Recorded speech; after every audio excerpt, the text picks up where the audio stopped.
TDP working president Nara Lokesh గారికి మీరేదైనా చెప్పదలుచుకున్నారా? అన్న 100% మీతో నేను దగ్గరగా వచ్చి కూడా మాట్లాడతానండి. దయచేసి నాకు అపాయింట్మెంట్ ఇస్తే నా బాధ మొత్తం మీకు చూపించి మరీ చెప్తానన్నా. నాకు మీరు తప్ప నాకు సాయం చేసే వాళ్ళు ఎవరు నాకు కనపడాల.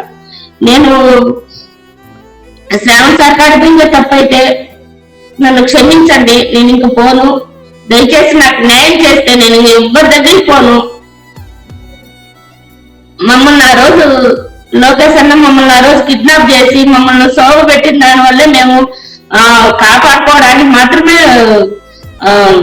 శ్రావణ్ సార్ దగ్గరికి పోయినాము. అంతేగాని మేము ఏ ఉద్దేశంతో పోలేదు. దయచేసి మీరు నాకు న్యాయం చేయండి, నాకు అపాయింట్మెంట్ ఇప్పింది. నాకు బండ కష్టము, నా భర్తకి హెల్త్ బాగలేనటువంటివి కూడా మీకు వచ్చి నేను చెప్పుకుంటా, నేను చూపించుకుంటా. మేము ఎంత ఆస్తులు అమ్ముకున్నామో, ఎంత డబ్బులు డ్రాప్ చేస్తున్నామో అన్ని కూడా మీకు చూపిస్తాను. దయచేసి మాకు ఆయన వేమన్ సతీష్ అన్నకాడి నుంచి మాకు డబ్బులు ఇప్పిండి అన్నా. మీరు తలుచుకుంటే ఒక్క క్షణంలో పని అన్నది. అది చేసి ఇప్పుడు పోయిన డబ్బులన్నీ మాకు తెచ్చిచ్చేట్టుగా మేము పార్టీ కోసం కష్టపడి, పార్టీ కోసం మేము నిరాహార దీక్ష చేసింది, మేము పోరాడి పనులు చేసింది మాకు అవసరం లే. ఏదో మేము పార్టీ అభిమానం మీద చేసాము, పోతే పోయినాయి.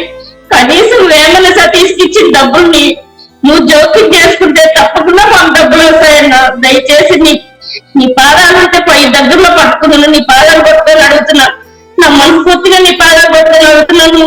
నువ్వు యువనాయకుడు ఇంకా ఎన్నో ఏళ్ళు రాజకీయాల్లో ఉండాలా, వదిలాలా అని మా కోరిక కూడాను. దయచేసి మా పోయిన డబ్బులు మాకు ఇప్పించమని నీ బంగారు పాదాలు పట్టుకొని అడుగుతున్నానన్నా, ప్లీజ్ అన్నా.